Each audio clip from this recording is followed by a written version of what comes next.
Salut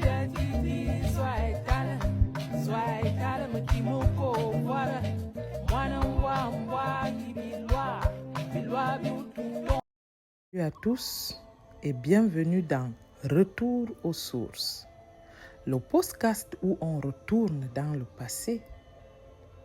Ici, on parle d'Afrique, d'histoires vraies, des traditions et parfois des trucs qu'on croyait vrais mais qui ne le sont pas du tout. Aujourd'hui, un épisode pour remettre les points sur les i et les pagnes sur les hanches. Parce qu'il y a des trucs qui reviennent souvent. C'est cette idée un peu bizarre que, avant les colons, les Africains étaient tout nus comme des singes dans les arbres. Mais pourquoi tu portes un costume 3 pièces, hein? Laisse ça, c'est pas africain. Habille-toi comme nos ancêtres, sois naturel et qui est. Ah oui, mais nos ancêtres, justement, ils étaient stylés. Écoutons le grand mythe du tout nu, comme des singes dans les arbres. Alors, soyons clairs tout de suite. Non, les Africains n'étaient pas en train de faire du naturisme collectif dans les savanes.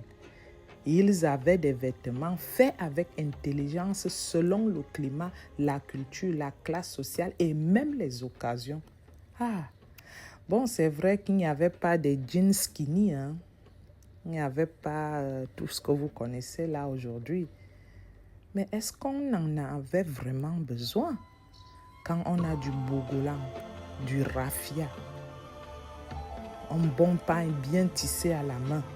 Je me pose la question, hein? Le monde avant la mode. Selon les régions, les vêtements étaient faits en peau d'animal. Mais attention, pas en mode en peau d'animal, fait avec les mains. En fibres végétales comme le raffia, super résistant, qu'on retrouve encore dans nos cérémonies. Et surtout les tissus tissés. Hein. Les tissus tissés à la main, comme le kente par exemple au Ghana, et le bogolan au Mali, et le boum chez les Ekans, chez les Fang.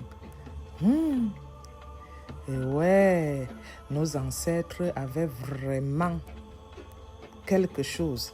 Mais avant l'invention d'Instagram, nos ancêtres avaient déjà tout ça. Et les bijoux alors, on en parle?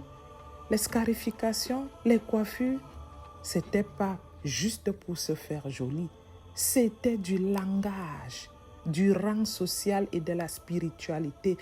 Tout un code vestimentaire. Et aujourd'hui, vous les Africains, vous croyez que vos ancêtres se baladaient avec la quéquette en l'air. Partie 3. Et aujourd'hui, alors, parlons-en.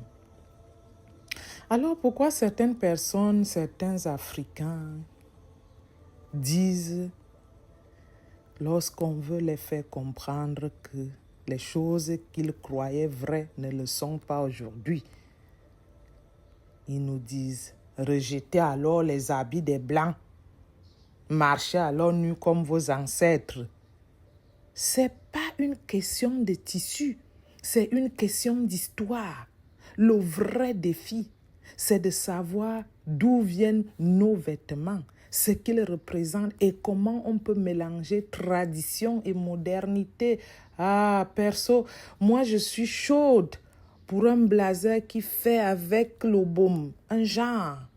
Histoire de refaire quelque chose de... Voilà, mais avec du style. On écoute un peu... Attends encore un tout petit peu. Merci d'avoir écouté ce premier épisode de Retour aux sources. Si tu as aimé, abonne-toi, partage avec ton oncle qui dit toujours « on a perdu nos valeurs » et rappelle-lui qu'on n'a pas perdu nos habits. On n'a même pas perdu nos valeurs. C'est à nous de les remettre à jour et d'être fiers de ce qu'on a et de ce qu'on est.